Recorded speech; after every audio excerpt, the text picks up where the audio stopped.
+65 will show you the view, making your dreams of a home come true.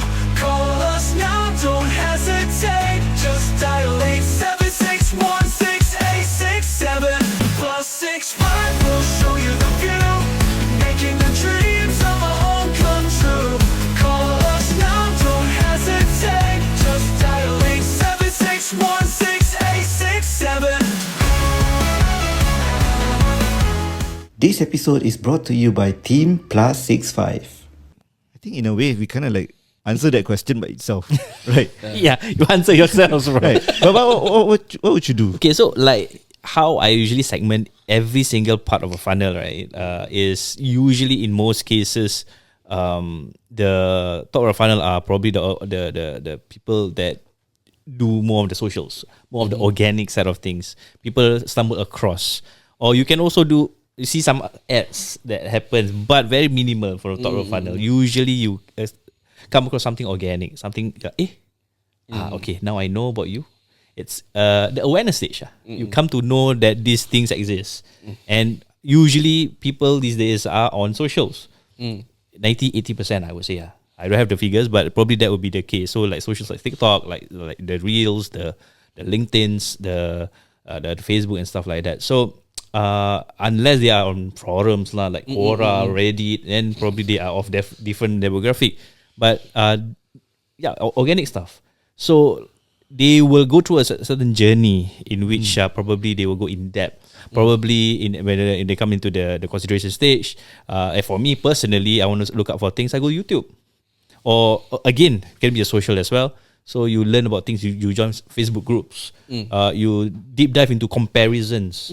What versus what? Which one is better? So you make your own judgment. After a certain time, you are about ready to buy. Then you go head hunting.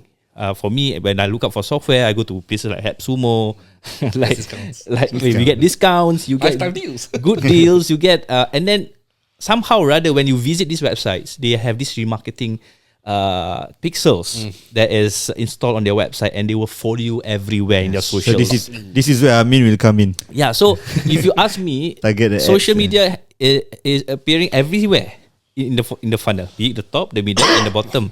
But eventually they will serve a purpose where the messaging is different. They will know if you have visited the website. So they will push ads that like Sabri Subi from King Kong. Yes. King Kong. He knows that you are. I saw you visited the website. Why didn't buy my book? Yeah, sell like crazy, right? So Then after that, he did me looking very old, waiting for you to buy my book, right? That kind of stuff. He's very creative in making sure he track every single move you go, how many times you visit the website, and the numbers show. And if you do this to the T, track it well, which the funnel in Mulakan can serve you, you can you can know and make informed decisions, especially. Informed decision, because ultimately, I'm going to be honest, marketing in this level requires a bit of a learning curve. Yeah. Right? Exactly. What are your thoughts on that if, let's say, normal people want to get into this? So basically, when you come and talk to marketers, half the time you get stunned. Because half the time you don't know what they're talking about. That's what all I the get from jargons people. and that's the reason why we do this podcast. Right? So basically, like what Hanafi brought up, right? So to people out there, they may be wondering. So I got SEO, I got Google Ads, I got Facebook. Yeah, I got also TikTok, I do my own everything, content. right? So where to which? Yeah. So you need to understand, one and foremost, as a marketer, we understand exactly where to deliver for which platform. Right? So you need to understand the extent of where people will search, where they consume the content. Right? So basically, using the funnel itself, you need to understand. So for top of the funnel, people never hear about you. What's the best way to reach out? Right? So there is a paid way, there is an organic way. Right? So information, your articles, right? Your interviews, your podcasts can be something that they're just all walking around the internet and say, like, what's this? Yeah. I heard them say about marketing. I'm interested in marketing. Who is this? Right? So, and after that, you need to understand that when it comes to top of the funnel, bottom of the funnel, middle of the funnel is where your Google Ads comes in. And why, you may ask me, why Google Ads middle of the funnel and not top of the funnel? Can it be done for top of the funnel? Answer is yes, but you're going to waste a lot of money. Yes. For the discovery phase and so on, right? That's the reason why Google Ads is anonymous, known as pay per click. you essentially pay each time somebody clicks. Doesn't matter you click, your auntie click, your staff click. As long as they click, you pay. Wow, yes, competitor click. Walao. Okay, never mind. It's okay. It hurts lah. Yeah, it hurts a bit lah. So that's why you don't do it for top of the funnel, because it doesn't give them the indication that they want to buy the solution or need that solution. So why are you wasting? For all you know, they just want the information. Right? Yeah. So if they click, you pay. It's not going to give you an ROI, right? So SEO, when it comes to the funnel, then middle of the funnel, when it comes to service-based keywords, the longer the long tail, the more information, the more specific it becomes. Yeah. Right? Intention. Yeah. Then your Facebook, your top of the funnel content versus your middle of the funnel content needs to drive at different people. When you're top of the funnel content, are you targeting people who've heard about you? No. Yeah. There's no point, right? So you're testing your creatives, you're testing your hooks, you're testing your copywriting, right? To make sure that your creative is targeting for you. Then when it comes to middle of the funnel, you retarget the people who have seen your ad but not taken action with you, right? Addressing their risk, trust, and not last and not least, what's the other one? Objections, exactly. Right? Right? There will always be these three. And it needs to be addressed. Right? Then after they have no reason why they shouldn't object you give them an offer that they cannot resist. Right? Like Samorzi. Give them an offer that they're stupid enough to say no. Yeah. 100 million Right? client, 100 million leads. Exactly. I'll be no So offer. regardless of whatever information of marketing that you have, you need to understand where it fits. Right? Sometimes in the middle of the funnel, which usually takes the longest. Usually the higher the price points, the longer it goes. yes. Right? You can nurture using emails. You can follow List up building. using on when they're doing on Google. So on Facebook, you can address them on Instagram also. Right?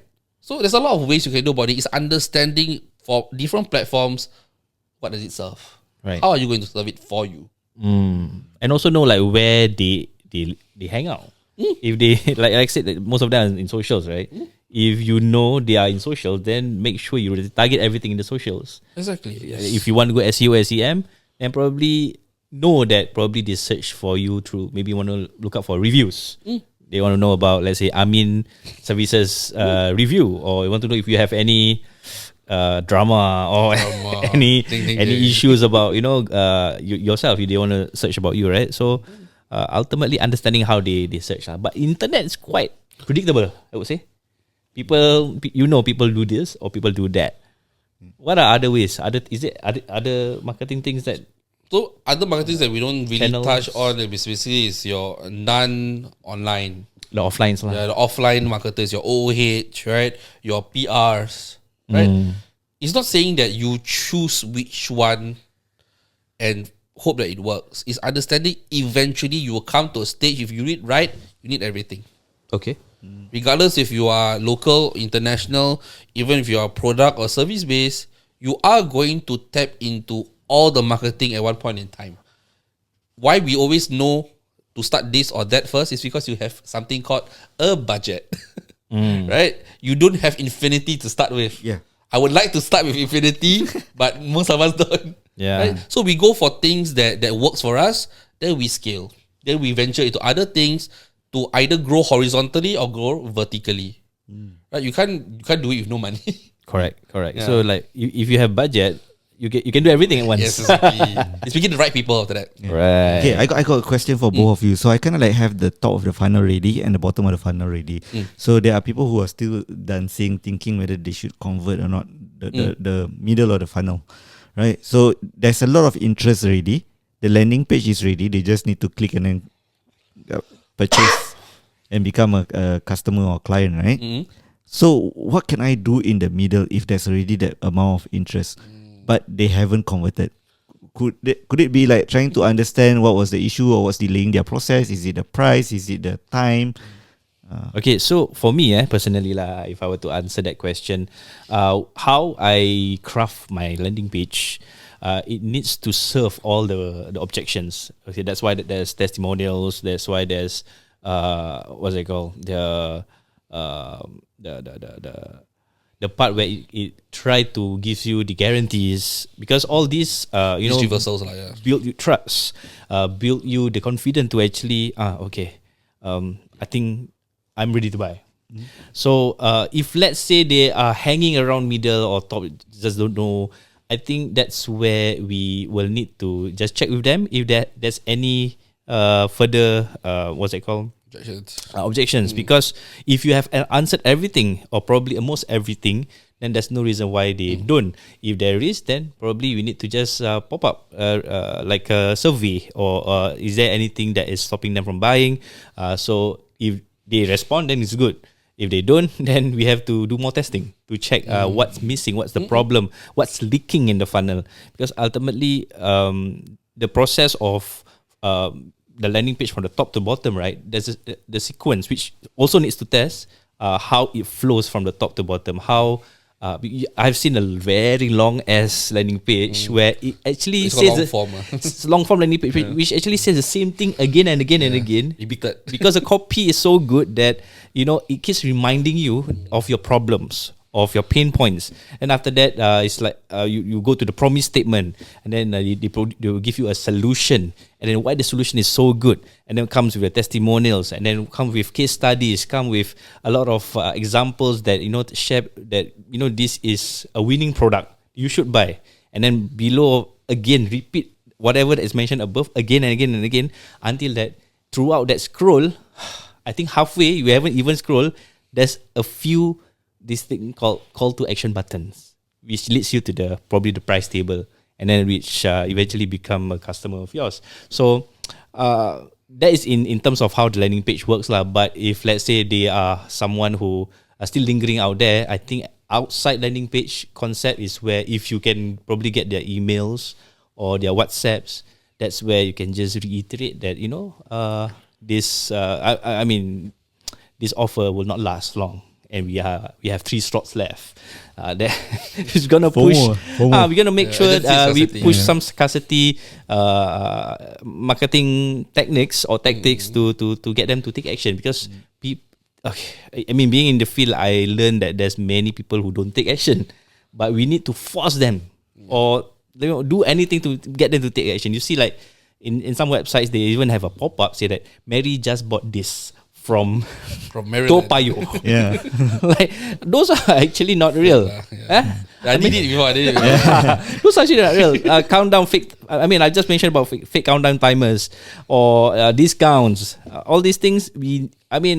I'm against false advertising, but if that is the only mechanism that can make them to take action, why not? But since we have a guarantee, then I mean, they can always get the refund. What? So ultimately, if you are confident in what your offer gives to them, then there's no reason for them to reject or object. So, what are your thoughts?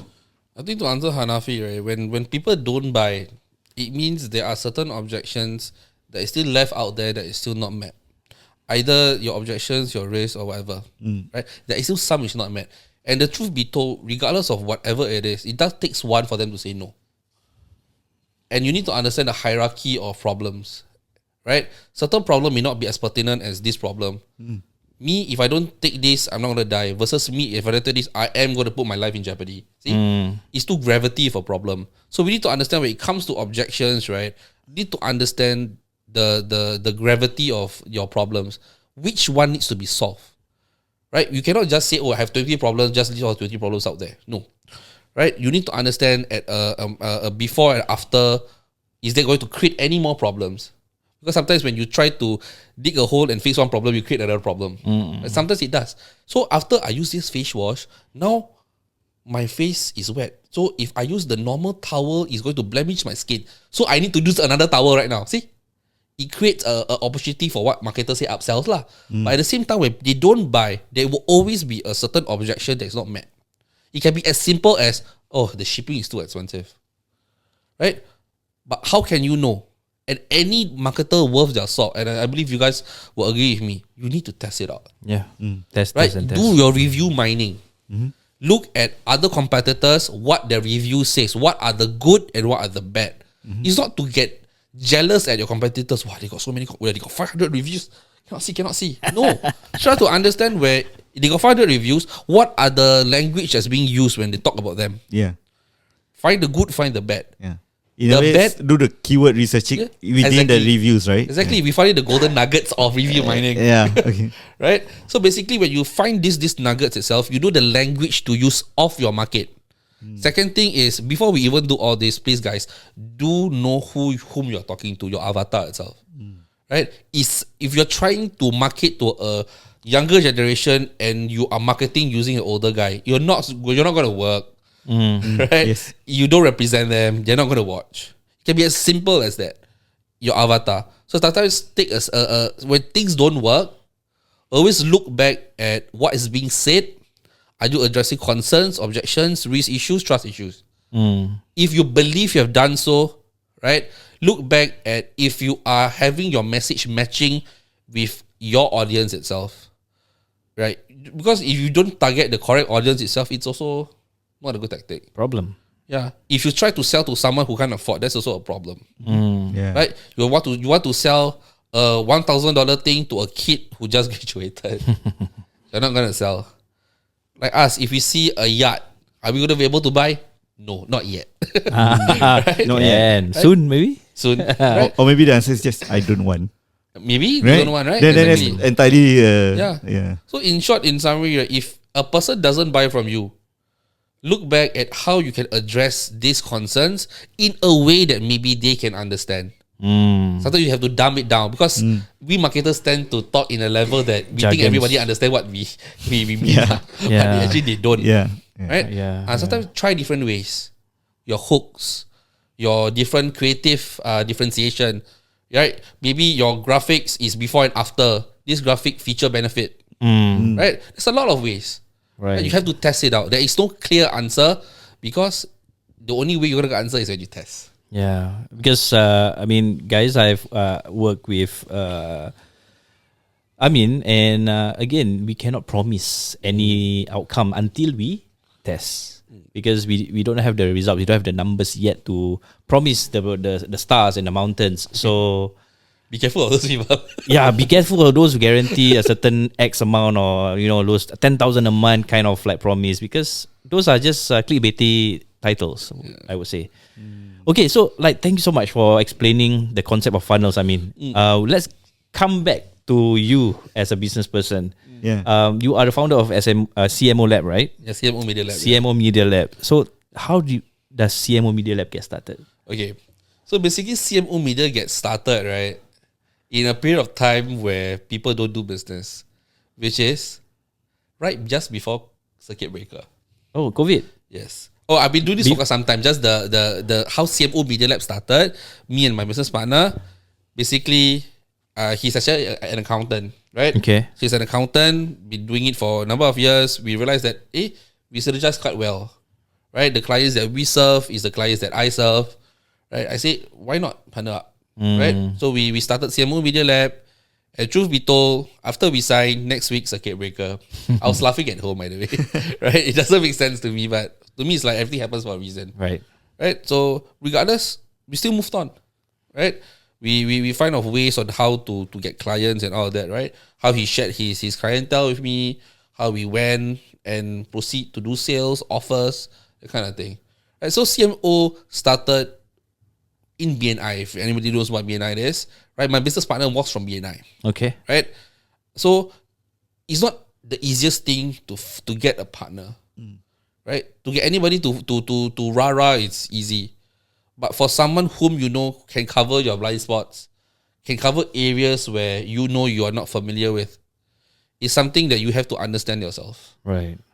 Because it's not just about money, it's about having the long-term vision, Okay. right?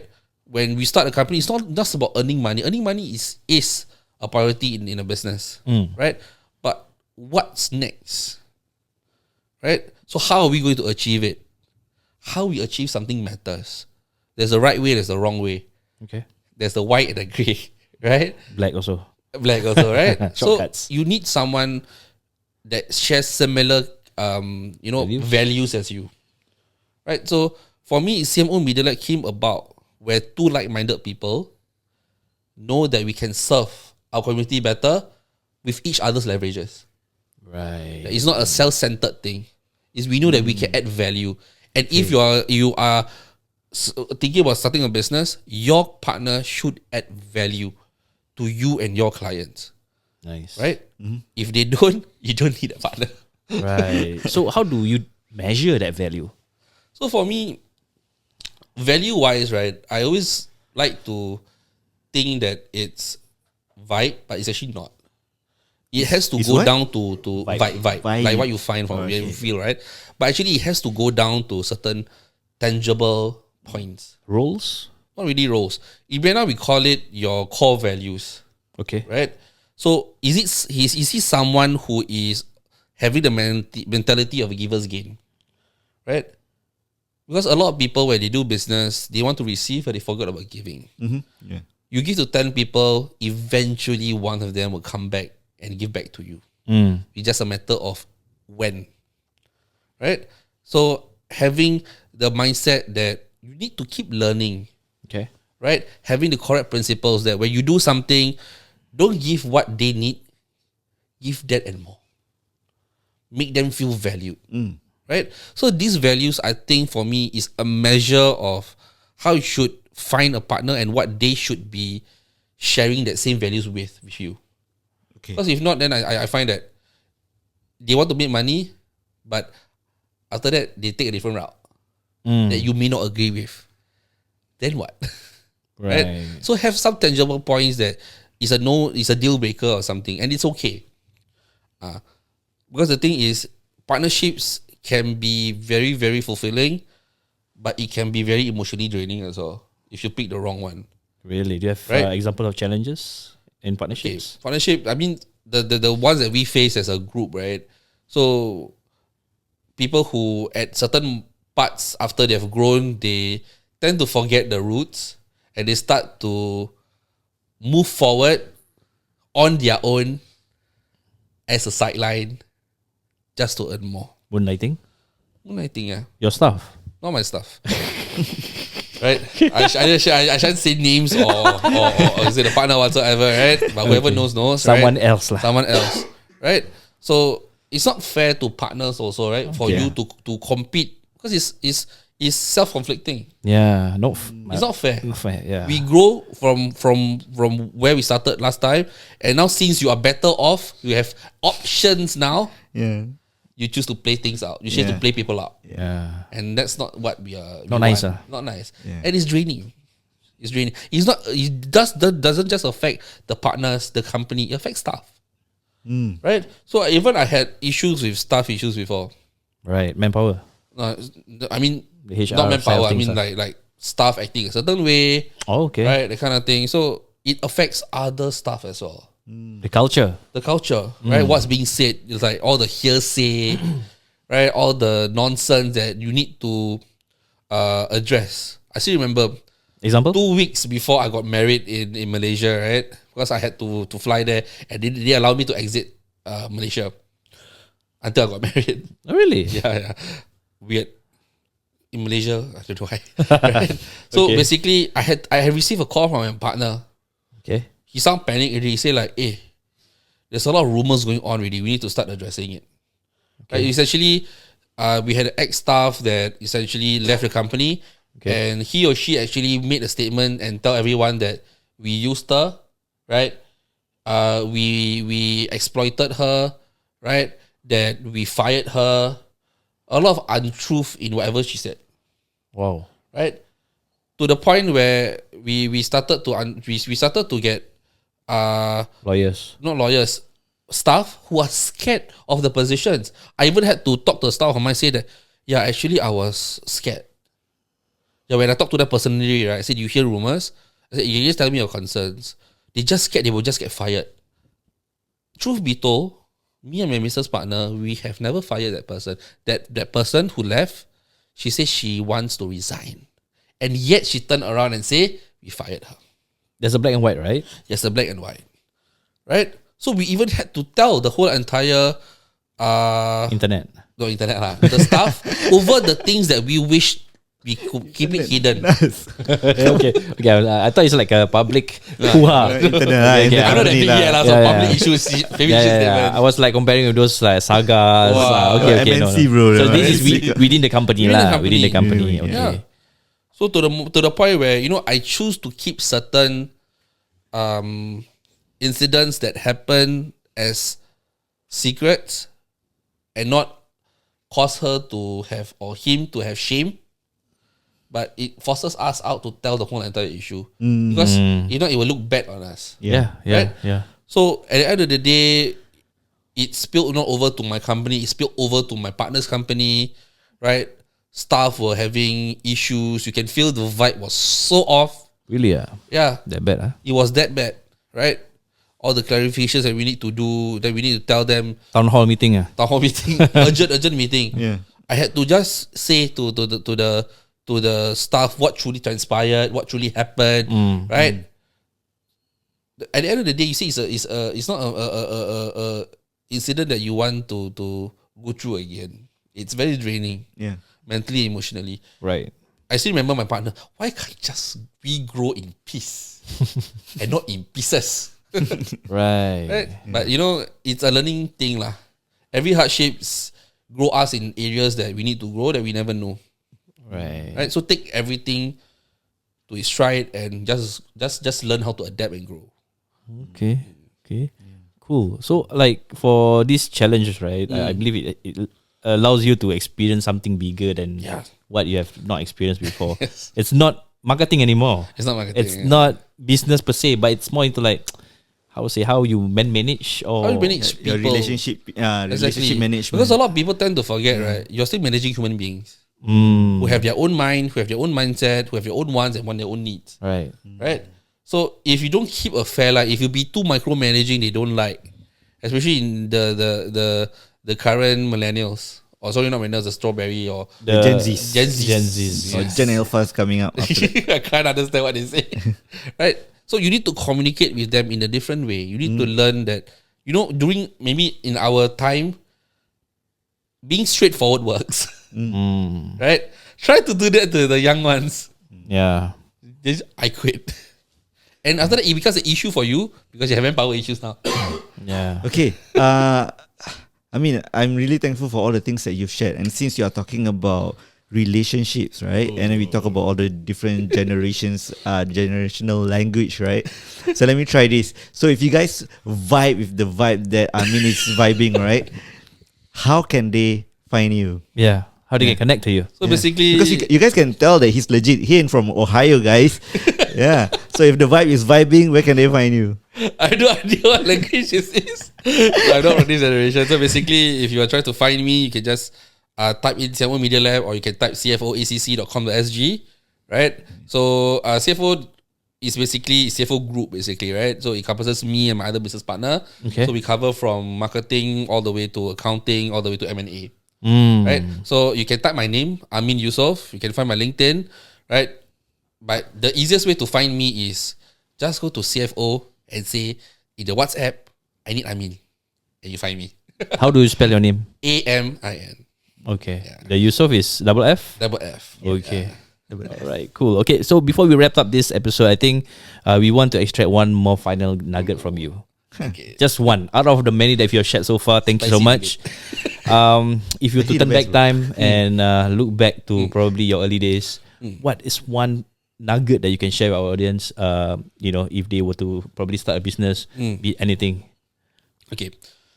I think this is also influenced by what I've seen online, on TikTok, Shorts and whatsoever. But the thing is, when you want to do something, anything, regardless of business, studies, whichever, have the courage to start. Have the discipline to keep going. A lot of them actually fail at the first because they just keep thinking, they just keep planning, but they don't start. If you don't start, nothing's going to happen. You are never going to get ready, guys. This is one thing you have to understand. You are never going to get ready if you think you need to get ready. None of us were. We were just thrown into things and pray that it works. Yeah. Hope marketing. Remember your first client that you always, I shit you not. I just ask of them this. There will be a moment when you are starting out that you take a project that you're not confident in. Yeah. You take it anyway. Yeah. Yeah. Exactly. Right? So have the courage to start and have the discipline to keep going. You will fail. and don't undermine how much difficulty it's going to be. I realize a lot of people just think it's here, but it's actually here. So reset your basics, your basic instincts, your basic lines. Reset. If everybody have done 20, you need to do 20 now. Regardless of what you think, it don't matter anymore. You choose this line, you choose to do something, have the discipline to follow through. Have the discipline to keep going. Nice. So, guys, remember 2 things: start and keep going. Don't give up. City don't give up. You know that the Pause song. moment. City don't give up. All right. Aku nak cakap just keep swimming, just keep. Kamu lah, Nafi. Yeah. Okay, guys, thank you so much for tuning in this episode. We thank Amin for gracing this episode because this is a new concept, and I'm sitting at Amir's place because he's unwell. He's over there actually. I don't like you. Yeah, I would like to get Nafi to close this. Okay, Let's so go. with that being said, guys, don't forget to go and like, follow Amin, Yusoff. If you got any questions with regards to marketing, especially on SEM and marketing on social media, you do mainly Facebook, right? Facebook and Instagram. Meta. So any meta related advertising, please feel free to reach out to Amin. And with that being said, I'd like to thank you once again for being here, and for the listeners for tuning in. I'll catch you guys next time. See you in the next one. Bye-bye. This podcast is brought to you by Team PSF. If you have any property matters, don't hesitate to contact Wanti and Farhan at 8761-6867. All right. Okay, so for this segment, I want to ask more about perhaps this is a continuation from the podium segment, right? Because I think you guys know that I am currently looking for a house. Yep. I sold my house like almost 3-4 years ago. What are the things that I should look out for? Because I think when we spoke to you during your interview, you mentioned about how some clients have shifting goalposts, right? Yeah, correct. How or what would you advise me to make sure that I personally don't have a shifting goalpost? Okay. So if you're talking about pure buying, pure buying, first time buyers, like for your case, you already sold, you can be considered the distance between your selling and buying also quite far apart. So when I talk to clients, I will generally ask them, hey, what is your objective? What do you want from your next property? From there, then I can tailor my consultation based on what is your objective. So kalau if you want to go and invest, then my consultation will be in a certain direction. Okay. If you want to just get a bigger property, because your family is growing, then it'll be in another direction. Okay. So before you actually sit down with an agent or you want to get an advice, you yourself, if you're a single buyer, or you and your wife, your husband, you need to go and know what is your objective now. You want a bigger space, you want to invest, you want to, what do you want to do? What is your end goal? Okay. And I'm not talking about this property alone. Maybe at the end, after I'm 65, I want to retire. I want to have 3 properties, to go so that I can hand it over to my kids. That kind of thing. I need for you to go and see long term. Okay. So like if I am someone, because when you talk about investing, right, there are 2 ways to invest in property, right, which is getting the rental yield or looking at capital appreciation. Correct. Or both, right? Yeah. But like which one would you advise someone who haven't decided on that yet? Then I need to see what's your risk appetite lah. Okay. And then I need to see whether your income can support the mortgage or your plans lah. Okay. Because your case might not fit another person's case. Everyone is unique, right? Yeah. So when I sit down with you, when we do go through the consultation, the financial portion of it, then I can see whether healthy enough to maybe buy a resale condo or maybe buy a brand new launch. Then from there, then I will advise, maybe we can buy this one. After that, you rent out, and then after a few years, you can sell. So it depends on your financial standing at that point of time. Okay. When I do your financial calculation, I will assume that your pay will not change for the next 20 years. Why? So that whatever amount right that you purchase, you can support that mortgage because the amount going into your OA will decrease over time as you get older. Yep. Okay, it will shift over to your SA in preparation to be converted into your retirement account. Yeah. So I want you to be able to very comfortably support that mortgage based on the current income. Definitely, inshallah, over time, you know, you get promotions, you get pay increments, annual increments. Your pay will go up. But I don't want to tap on that because that is something that is not a given. Whatever is available now, I will use that information now and then base it on the future. Okay. And I mean, another challenge that a lot of people our age face is the lease balance of HDBs nowadays. Because like, for example, right now, if I want to see a property that is like built in the 80s, it's something that appeals to me because of the size and everything, right? Correct. But the thing is, when you talk about planning until like when I'm 65, and if I want to downgrade at that point of time, does it make sense or not for me to get an old house because by the time I reach 65, this house lease will be much lesser and I may not be able to exit comfortably. Is this a common issue or? When people go and buy older flats, older resale flats because of the size. Yeah. So that is your objective already. You want a bigger space. Yeah. So you cannot think about selling it in the future because like you said, lease decay will affect a lot of people. The amount of people who can actually buy your property at that point of time when you want to sell, maybe like 20, 30 years down the road, will not be able to afford. You need to have a lot of CPF or you need to have a lot of cash to actually buy. And then most people will not buy a lease balance of maybe at that point of time, 30, 40 years lease balance. No one's going to buy. Because we don't know what's going to happen to a HDB flat when it reaches zero. Yes. Right now in Singapore, there's no flat that reaches that has reached zero. So we don't know what's going to happen.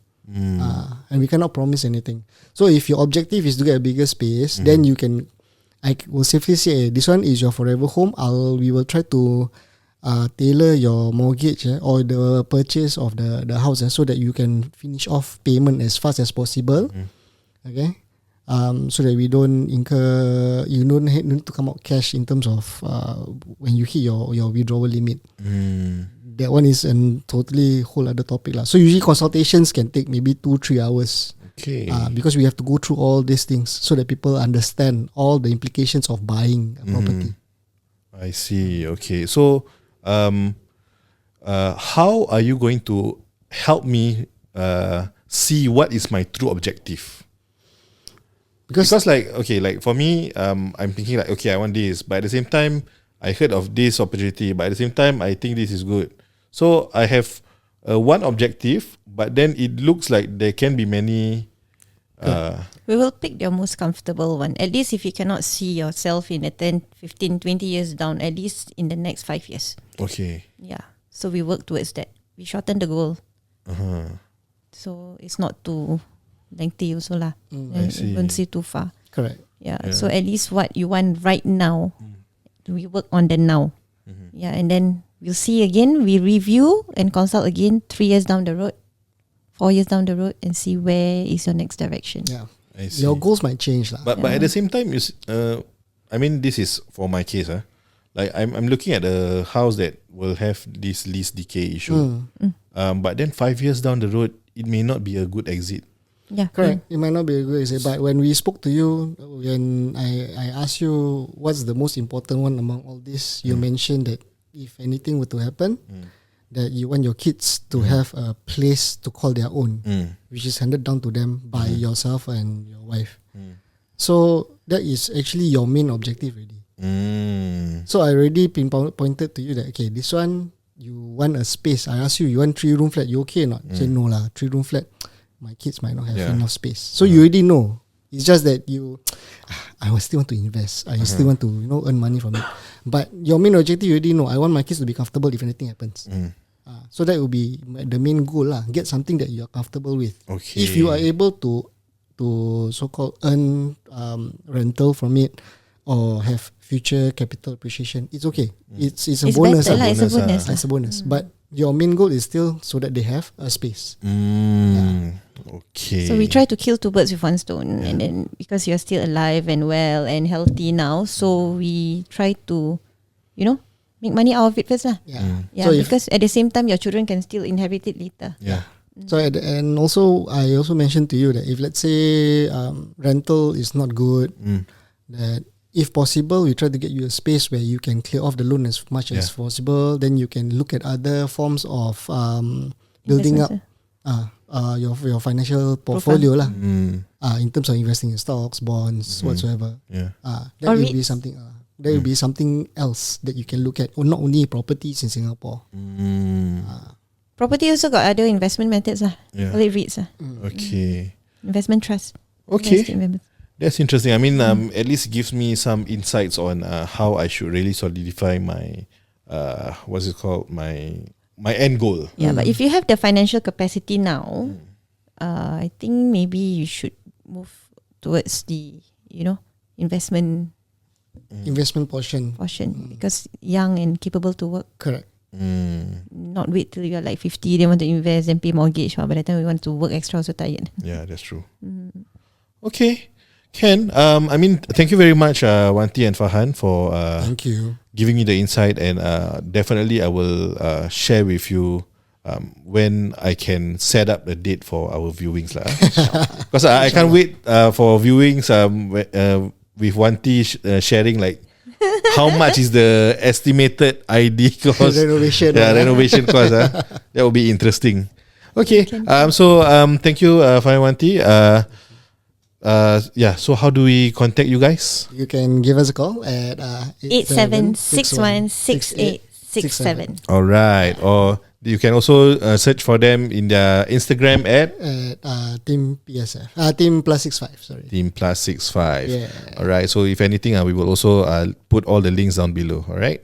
So thank you guys for listening, and see you in the next one. Bye bye.